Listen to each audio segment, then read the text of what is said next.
A poner atención en el Evangelio de Lucas. Aquí vamos a tener el texto para el sermón, este último sermón del 2024. Evangelio de Lucas, capítulo 24.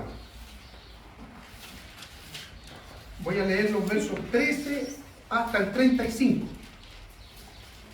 Es un relato que es un clásico dentro del Evangelio de Lucas y dentro incluso de la cultura popular. ¿Ya? Hay una canción del folclore chileno que lo cantan los guasos de Algarrobal, no tengo idea quién es el autor, pero lo cantan los guasos de Algarrobal, que se llama justamente El Peregrino de Emaús. ¿Ya? Lo estuve tarareando toda la semana, la Marta la tiene en la cabeza hinchada, y hoy día en la mañana lo escuché.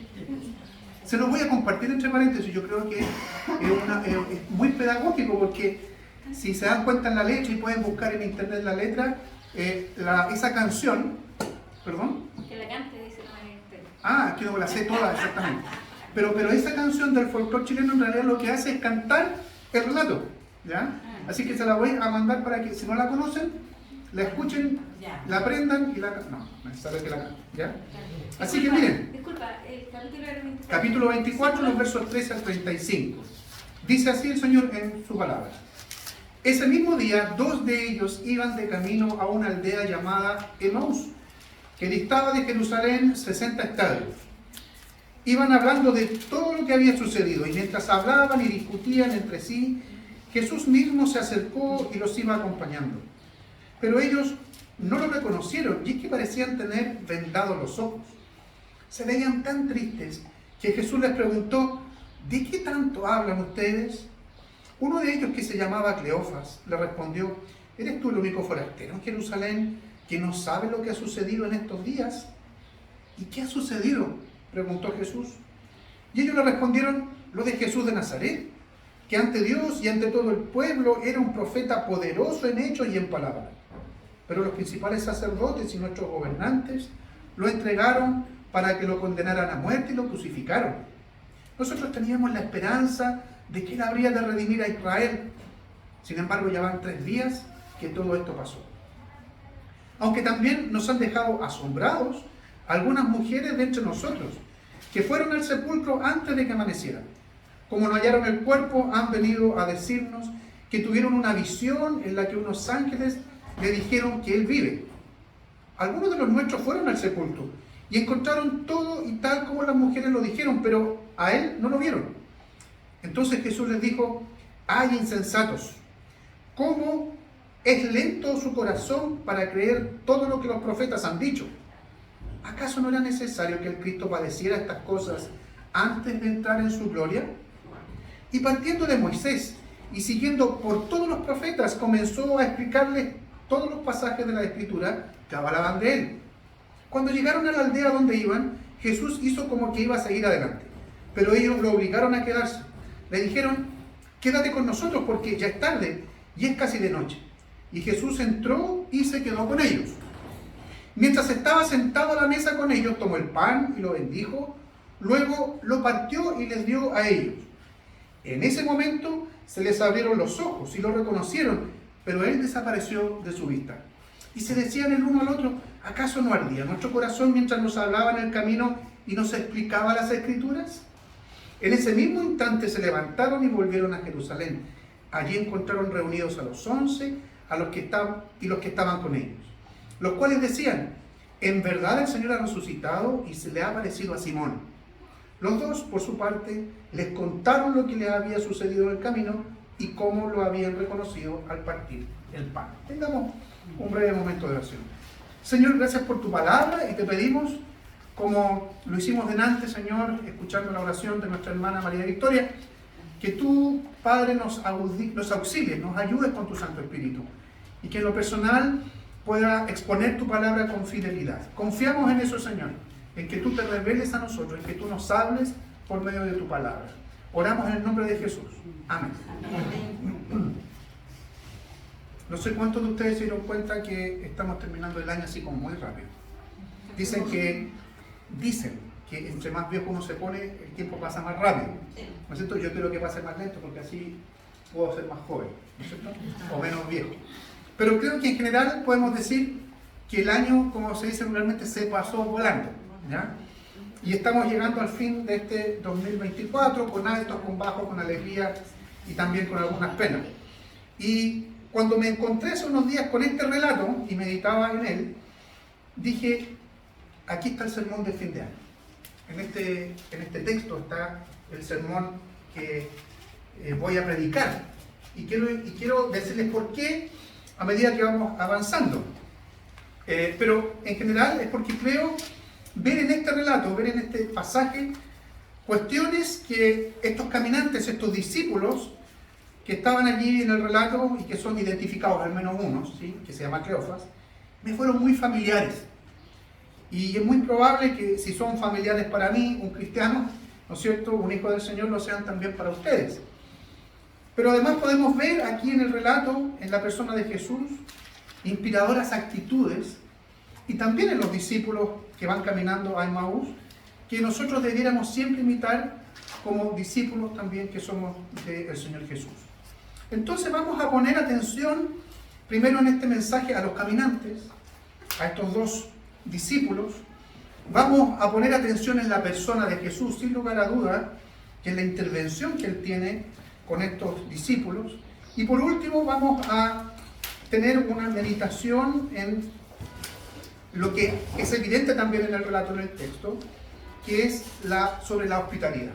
Entonces, como primera cosa, ¿qué podemos ver en el texto con respecto a estos discípulos? El texto se refiere a ellos como dos discípulos de Jesús, sin lugar a duda. De hecho, si ustedes se dan cuenta, dice que el verso 13, en el mismo día, dos de ellos. El capítulo, ¿no es cierto?, termina hablando, el verso anterior, el verso 12, 11, ¿no es cierto?, está hablando de los discípulos más cercanos de Jesucristo, donde estaba Pedro incluido. De hecho, termina hablando de Pedro, ¿verdad?, que va al sepulcro y mira dentro del sepulcro. Entonces, es claro que está refiriéndose a estos dos caminantes como discípulos de Jesús, pero podríamos decir del círculo más amplio, no del círculo más cercano como eran Pedro, Juan, Andrés, ¿verdad? Sabemos solo el nombre de uno de ellos, Cleofas. Del otro no sabemos cómo se llamaba. No porque Cleofas sea más importante, sino que el que interviene, ¿no es cierto?, en un diálogo, ¿no es cierto?, que tiene aquí con Jesucristo. Y muchos creen que volvían, porque venían de Jerusalén hacia Emaús, iban caminando a Emaús porque vivían allá, ¿ya? Estos 60 estadios, traduciéndolos a kilómetros, son aproximadamente 12 kilómetros. O sea, queda relativamente cerca para nosotros porque, no sé, con el vehículo lo recorremos en 10 minutos. Pero a pie era, digamos, un tanto cansador. O arriba de un camello, de un burro, menos cansador. Pero estaba relativamente cerca. Entonces, lo más probable es que estos dos discípulos iban de vuelta de Jerusalén, después de esa semana muy ajetreada, donde Jesucristo termina crucificado, pero después resucitado, iban de vuelta a su hogar. Ahora, ¿por qué es interesante meditar en este pasaje y particularmente meditar ahora en la actitud o en los hechos, en los acontecimientos que le ocurren a estos dos discípulos, que le ocurren a estos dos caminantes? ¿Qué había en estos discípulos que sea relevante para la iglesia, que sea relevante para nosotros hoy día, más de 2000 años atrás? ¿Ya? Primero, dice el relato que iban hablando y discutiendo de todo lo que había sucedido. ¿Qué es lo que había sucedido? Bueno, iban hablando, sin lugar a dudas, de Jesús, iban hablando de su ministerio, iban hablando y recordando de quién era para ellos el maestro, de quién era para ellos, sin lugar a dudas, una persona icónica, importante en su vida. Iban hablando de lo abrupto, y eso se saca del texto del relato, cuando ustedes vayan leyéndolo y releyéndolo se van a dar cuenta de eso. Iban hablando además de lo abrupto y de lo dramático del término del ministerio de Jesús. Murió crucificado, ¿ya? O sea, fue una cuestión a todas luces triste, dramático, doloroso. Iban hablando y discutiendo de la veracidad. ¿Era verdad o no era verdad que resucitó? Iban hablando de eso. Iban hablando de las expectativas de redención que para ellos quedaron truncadas. Dicen ahí, nosotros esperábamos la redención de Israel, que era el que iba a redimir a Israel. Entonces, mientras iban caminando de vuelta a casa, o camino a casa, Ellos iban discutiendo, preguntando, discutiendo entre ellos, ¿será verdad esto? ¿No será verdad? ¿Qué vamos a hacer? ¡Qué fome que esto haya terminado así! Pero en eso, en esta discusión, en esta conversación, había un ingrediente de la cual estaba impregnada y que también el texto nos hace ver, que es la tristeza. El relato deja en evidencia que este caminar de vuelta a casa o camino a casa estaba cargado de tristeza. De hecho, el verso 17 en la Reina Valera contemporánea dice, se veían tan tristes o muy tristes. O sea, era un caminar a casa, un caminar de vuelta a casa, no con expectativas positivas, sino que tristes. Otras versiones incluso indican que se detienen ante la pregunta de este para ellos forastero, en un principio lo vamos a ver, una persona que no conocían y que les pregunta. Se veían tristes y se detienen para poder responder. O sea, imagínense ustedes la carga emocional de estas personas, que se llega a alguien y dice, oye, ¿por qué están caminando? ¿Por qué están tan tristes? Y se detienen, yo me imagino la actitud, se detienen medio cabizbajo y dicen, oye, mira, pasa esto. Bueno, se ve que tú eres extranjero, parece, y no conoces lo que pasó. Y empiezan a contarle y después siguen caminando. O sea, ellos estaban realmente, otra palabra que se puede usar aquí es apesadumbrados o deprimidos, derechamente. En su tristeza, incluso pueden hacer una pausa para poder responder. Estaban derrotados, iban caminando camino o de vuelta a casa tristes. Y la tristeza estaba asociada a varias cosas que de alguna manera se hacen evidentes también o salen de aquí de la lectura. Esta tristeza asociada, como yo les decía, a las expectativas no cumplidas, según ellos. Y estas expectativas estaban puestas en Jesús, que era el Redentor de Israel. Pero se murió, o lo mataron, lo crucificaron. Esas expectativas que yo tenía o que ellos tenían, quedaron truncas.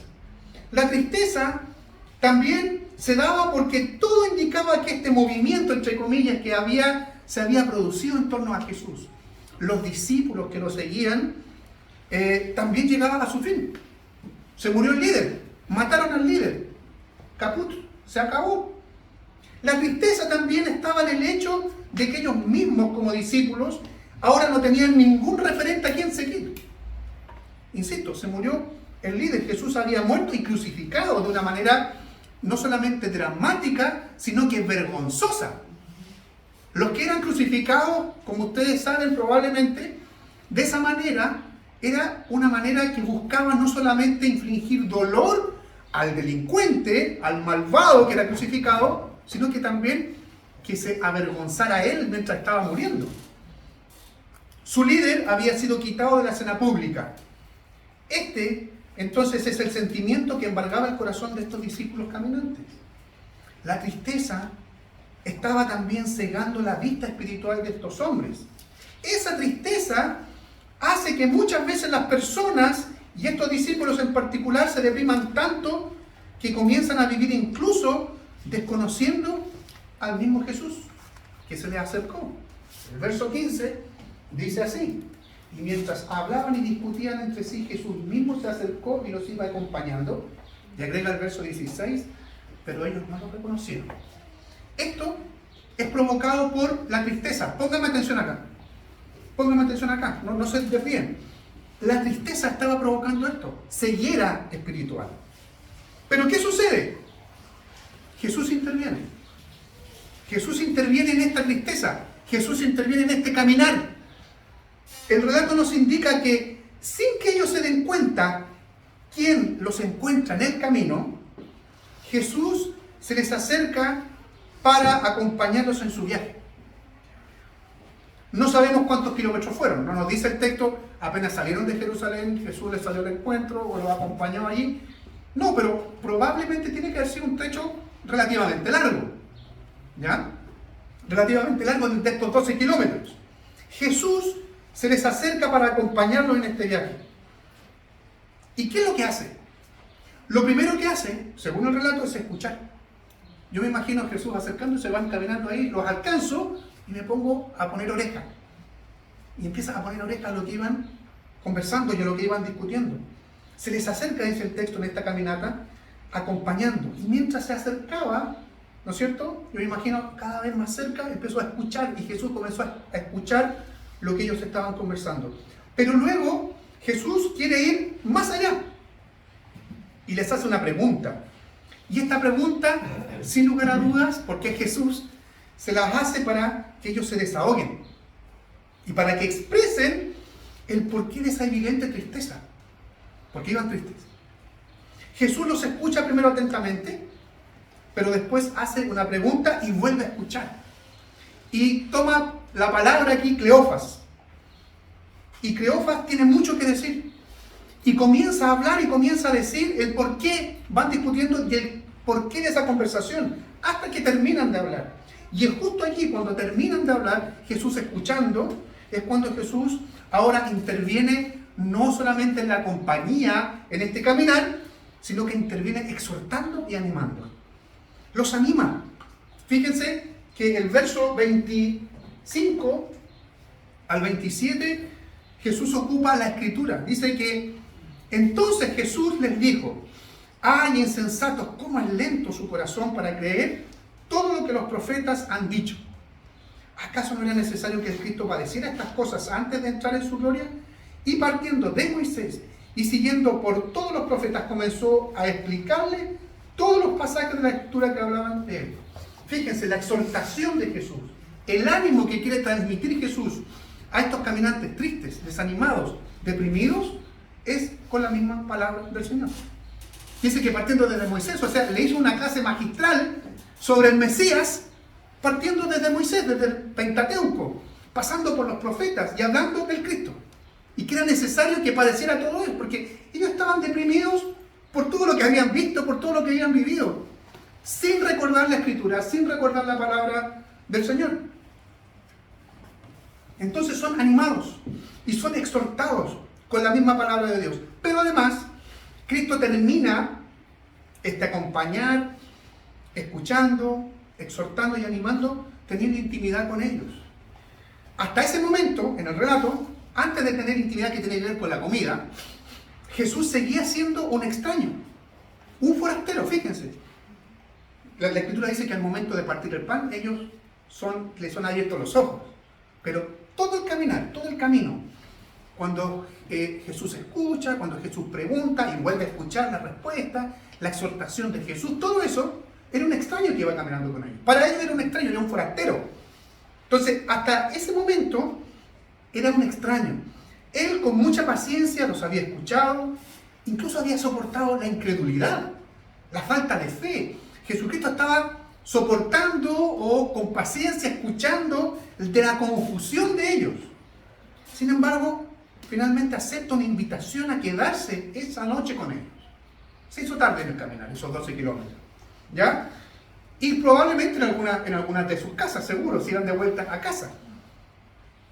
Para comer algo, para descansar, para evitar que este forastero siguiera caminando y fuera presa de alguna fiera, asaltantes, del frío de la noche, por lo que fuera. Ellos invitan a Jesús, dice, lo obligan a quedarse. ¿Ya?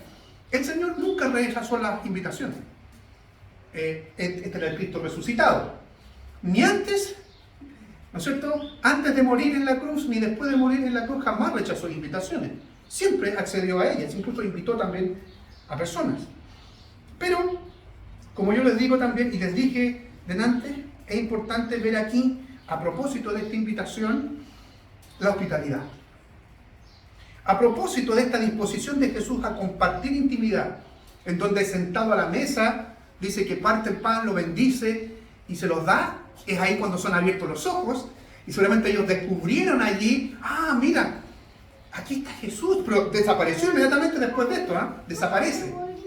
Y ellos se preguntan, oye, ¿no ardía nuestro corazón cuando nos abría la Escritura, cuando nos explicaba esto? ¿Qué lesos fuimos? Era Jesús que nos estaba acompañando y recién nos venimos a dar cuenta ahora. Este huésped que teníamos acá, que compartió con nosotros, era el mismo Cristo.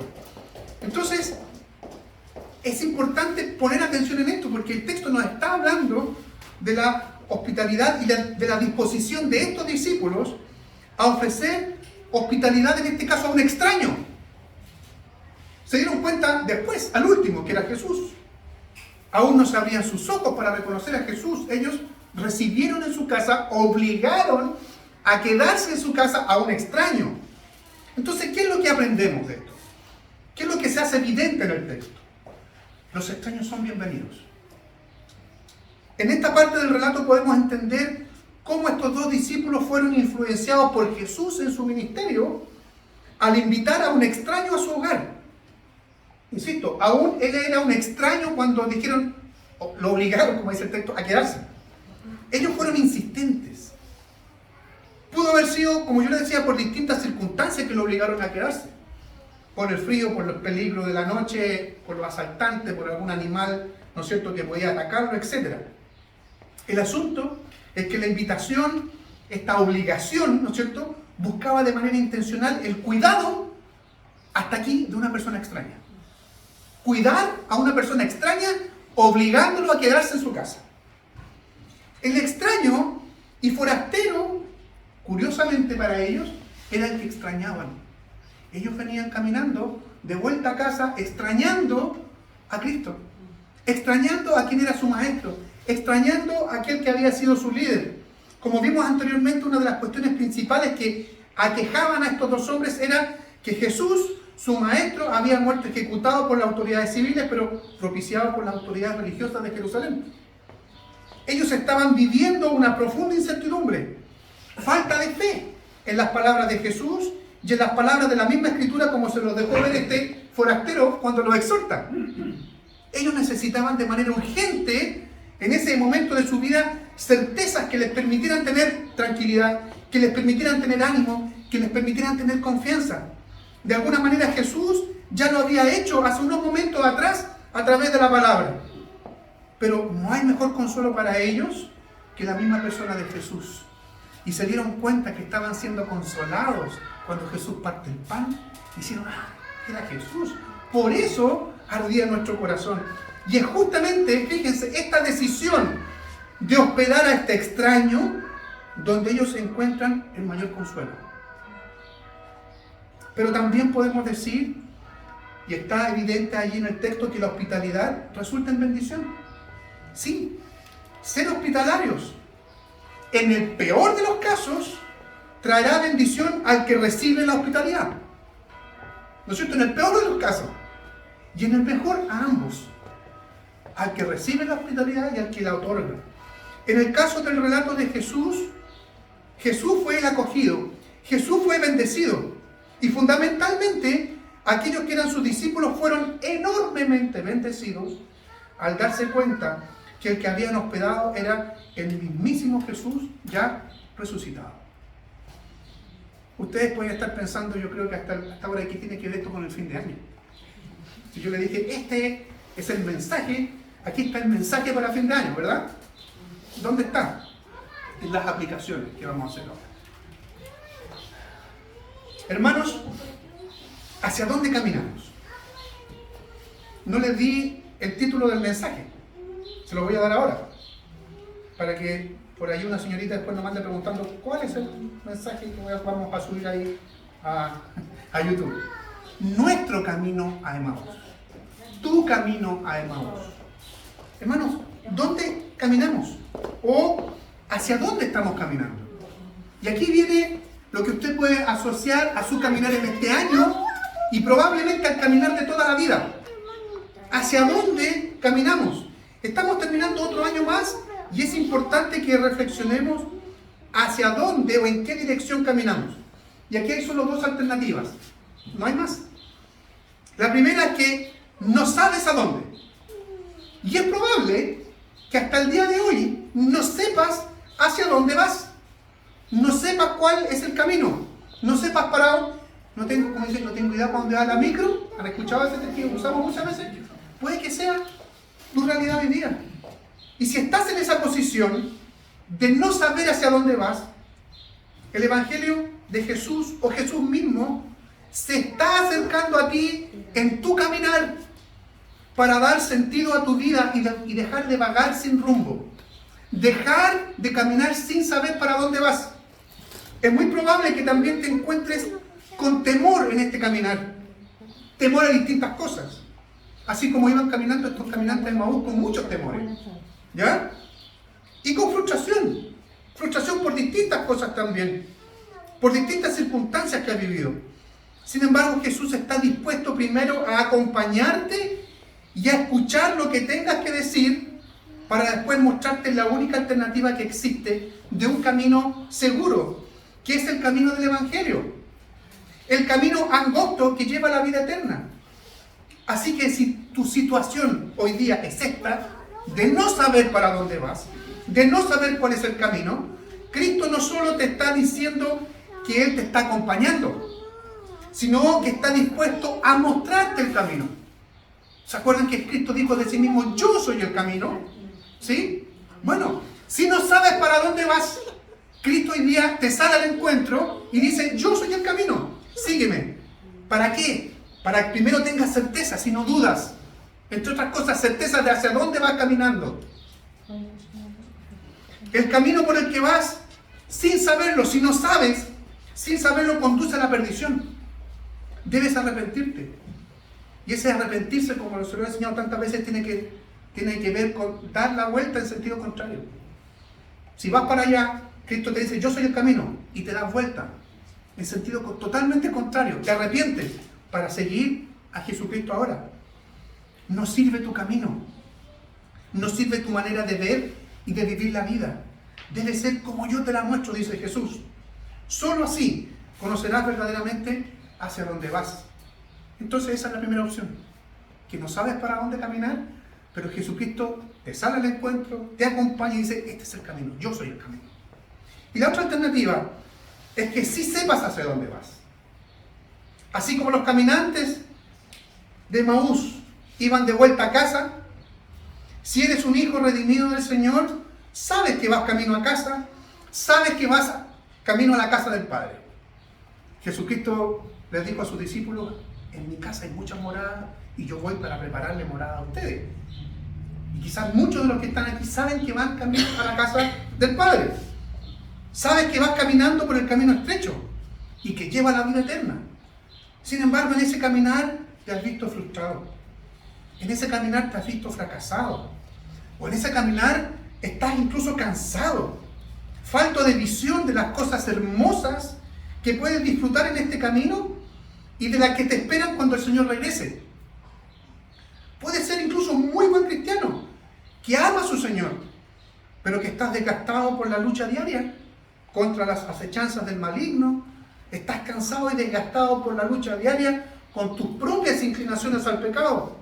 Hermanos, si estamos allí, si estamos en esas circunstancias, el Señor también se nos ha acercado para caminar con nosotros. El Señor se nos acerca para alentarnos y consolarnos con su presencia y también con su palabra. Y yo estaré con ustedes todos los días hasta el fin del mundo, dijo el Señor. Amén. No los dejaré huérfanos, vendré a ustedes, pero el Espíritu Santo, a quien el Padre enviará en mi nombre, los consolará y les enseñará todas las cosas y les recordará todo lo que yo les he dicho. La paz les dejo, mi paz les doy, yo no la doy como el mundo la da. No dejen que su corazón se turbe y tenga miedo. En este caminar, Jesucristo también te está recordando esto. La frustración, el temor y tantos otros sentimientos que nos afectan para mal son todas consecuencias de nuestro pecado. Muchas veces nuestro propio pecado, no el pecado de otros. Ante esto debemos arrepentirnos también y volvernos nuevamente al Señor. Seguir el camino en que estamos, pero arrepentirnos de cómo lo estamos caminando. Muchas veces, demasiadas veces, nuestro pesar en el camino recto es porque creemos que podemos caminarlo solos. Vemos esto de alguna manera en los caminantes a Emaús, que después de que sus ojos son abiertos a la realidad de Jesús, a la realidad de su compañía y sus consuelos, ¿qué hacen? Vuelven a Jerusalén, fíjense. Dice el relato que cuando son abiertos sus ojos, inmediatamente se levantan y vuelven a Jerusalén. ¿Para qué? Vuelven a Jerusalén para ser acompañados por los otros discípulos, para ser alentados por los otros discípulos, pero también para ellos ser de aliento para aquellos discípulos. Fíjense lo que nos dice la palabra del Señor. En ese mismo instante, se levantaron y volvieron a Jerusalén, verso 33. Allí encontraron reunidos a los 11 y a los que estaban con ellos. ¿Y qué sucede? Los 11 decían, ¿en verdad el Señor ha resucitado y le ha aparecido a Simón? ¿Eso es consolador? Claro que sí. O sea, vuelven a Jerusalén para vivir el Evangelio acompañados, no solos. ¿Y qué pasa después? Los dos, estos que se volvieron de Emaús a Jerusalén, por su parte, les contaron lo que le había sucedido en el camino y cómo habían reconocido a Jesús al partir el pan, para consolar también y para alentar a los otros. Entonces, lo que estamos viendo aquí es que es necesario vivir el Evangelio de manera conjunta, podríamos decir, acompañados. Y no solo, como segunda cosa, estamos aplicando esto para nosotros hoy en este fin de año. Si sabemos hacia dónde caminamos, y a propósito de lo último que les comentaba, si estamos en el camino correcto, si vamos a experimentar muchos altos y bajos allí, a veces estaremos muy alentados, a veces estaremos muy gozosos a pesar de las circunstancias difíciles, y otras veces necesitaremos mucho de ser alentados y de ser consolados. Sin embargo, al tener a Jesús como nuestro Maestro, como nuestro Señor, y saber que debemos imitarlo en todo, debemos tener muy presente que es una responsabilidad de todo discípulo de Jesús acompañar a otros en el camino. Es una responsabilidad nuestra. No podemos ni debemos caminar solos. Nos necesitamos de manera urgente unos a otros. Un día están ustedes acompañándome a mí en mis luchas y sufrimientos, y otras tantas estaré yo acompañando a algunos de ustedes en las suyas. Hermanos, esto es parte del, como se dice muchas veces, el ABC, las cosas básicas de la vida del cristiano, las cosas básicas de la vida de la iglesia, de la vida de la comunidad de fe. Sobrelleven los unos las cargas de los otros y cumplan así la ley de Cristo. Eso se hace acompañándose. No podemos sobrellevar las cargas los unos de los otros, uno por allá, no teniendo idea qué le pasa al hermano, no teniendo idea de sus alegrías. ¿Ustedes se alegraron hoy día con la Carlita? Porque estaban allí. Si no hubiese estado aquí, no se habría alegrado. Y qué triste es cuando no podemos, fíjense, qué paradójico, qué triste es cuando no nos podemos alegrar con el hermano. Lo mismo es al revés. Cuando estamos tristes, qué bueno es el estar acompañados. Confiésense sus pecados unos a otros y oren unos por otros para que sean sanados. La oración del justo es poderosa y efectiva. No podemos orar unos por otros y confesarnos nuestros pecados unos a otros si no estamos al tanto y si nos vivimos juntos. Fíjense, otra paradoja. Estando juntos, conviviendo, y no estoy diciendo que vamos a vivir todos juntos, no. Constantemente estando visitándonos, preguntándonos, etc. Estando juntos, hay serias posibilidades de que nos ofendamos. Qué paradójico, ¿no es cierto? Y eso está diciendo el Señor. Estén atentos unos a otros. Pero estando juntos también tenemos la posibilidad de repararnos, hablando en chileno, de repararnos unos a otros. Por último, hermanos, no podemos soslayar la obligación de todo cristiano, como lo vemos en el texto de la hospitalidad. La hospitalidad o el ser hospitalario no es opcional. Aquí no es una cuestión de, entre comillas, dones. Yo no tengo el don de la hospitalidad.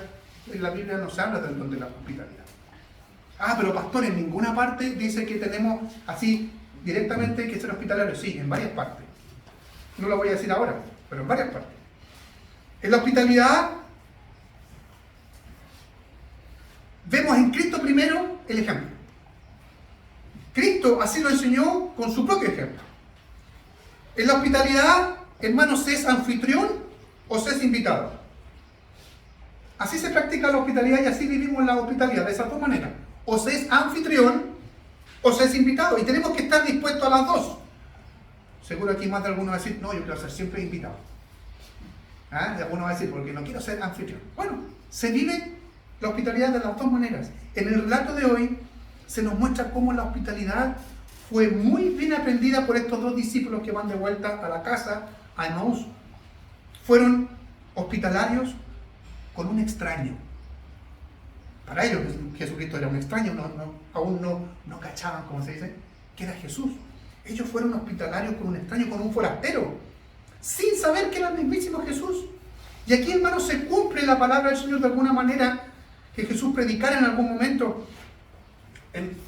Quiero invitarlos a escuchar Mateo capítulo 25. Fíjense lo que dice el verso 31 en adelante. Fíjense qué importante es esto, a propósito de la hospitalidad. ¿Dónde habla de la hospitalidad? Bueno, capítulo 25 de Mateo, verso 31. Cuando el Hijo del Hombre, está hablando Jesús aquí, predicando Jesús, cuando el Hijo del Hombre venga en su gloria y todos los santos ángeles con él, se sentará en su trono de gloria. Y todas las naciones serán reunidas ante él. Entonces él apartará los unos de los otros, como aparta el pastor, como aparta el gualo, las ovejas de los cabritos. Ustedes saben que no es gualo. ¿Sí? Sí. Ay, qué bueno. ¿Ah? Como aparta a las ovejas de los cabritos, pondrá las ovejas a su derecha y a los cabritos a su izquierda. Y entonces el rey dirá a los de su derecha: vengan, benditos de mi Padre, y hereden el reino preparado para ustedes desde la fundación del mundo. Porque tuve hambre y ustedes me dieron de comer.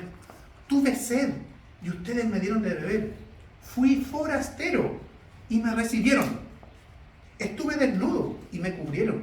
Estuve enfermo y me visitaron. Estuve en la cárcel y vinieron a visitarme. Entonces los justos, los que son del Señor, los que son las ovejas del Señor, le preguntaron: Señor, ¿cuándo te vimos con hambre y te dimos de comer? ¿O con sed y te dimos de beber?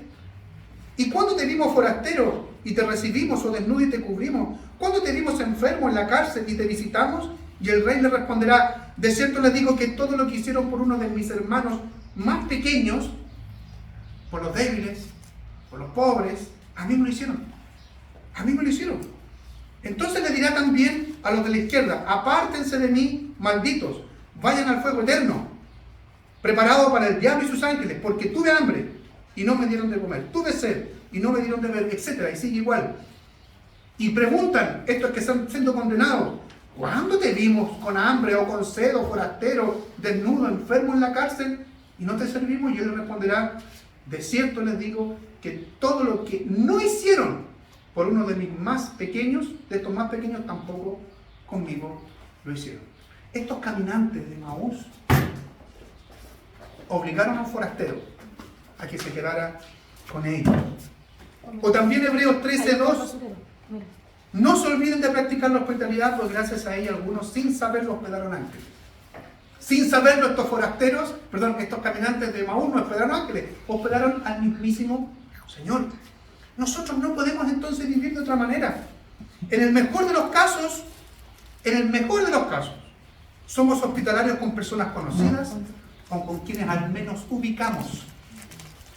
Pero, sinceramente, ¿podemos ser hospitalarios con extraños? ¿Podemos ser hospitalarios con forasteros? ¿Qué pasa con ellos? ¿Cuál es mi actitud? ¿Cuál es tu actitud? ¿Cuál es la actitud de esta comunidad? Incluso sin acoger en nuestro hogar a un forastero. Cuando llega una persona extraña, y yo, hermanos, he visto arriscar la nariz con personas extrañas que llegan aquí, que no conocemos. Incluso hemos podido llegar a hablar mal de ellos. El Señor se acongoja por eso y el Señor se avergüenza por eso. ¿Cuál es nuestra actitud con personas que recién estamos conociendo o que nos topamos con ellas en nuestro camino a casa, camino al hogar celestial, porque estamos caminando allá? ¿Cuál es nuestra actitud? Los discípulos camino a Emaús nos enseñan al respecto. Cristo nos enseña al respecto y debemos vivir siendo hospitalarios inclusive con los extraños. Hermanos, que el Señor nos ayude en nuestro caminar, en tu caminar, en este caminar que estamos terminando este 2024, pero en lo que nos queda. No sabemos cuánto el Señor nos regalará de vida, pero podemos tomar decisiones hoy día de vivir, como lo estudiábamos delante, de vivir de acuerdo al Evangelio y que con eso honremos al Señor, o vivir de acuerdo a nuestro Evangelio, el Evangelio según San Jan, el Evangelio según la Santa Alicia. No, El Evangelio según Jesucristo. Y ese Evangelio según Jesucristo implica esto, entre otras cosas, que mientras vamos caminando, el Señor siempre está caminando a nuestro lado, nos está exhortando, nos está animando. Que el Señor nos ayude para seguir caminando siendo acompañados por Él, acompañados por otros, pero también siendo nosotros compañeros de camino de otros discípulos de Jesús. Oremos. Señor, gracias por tu palabra, gracias por esta exhortación en este último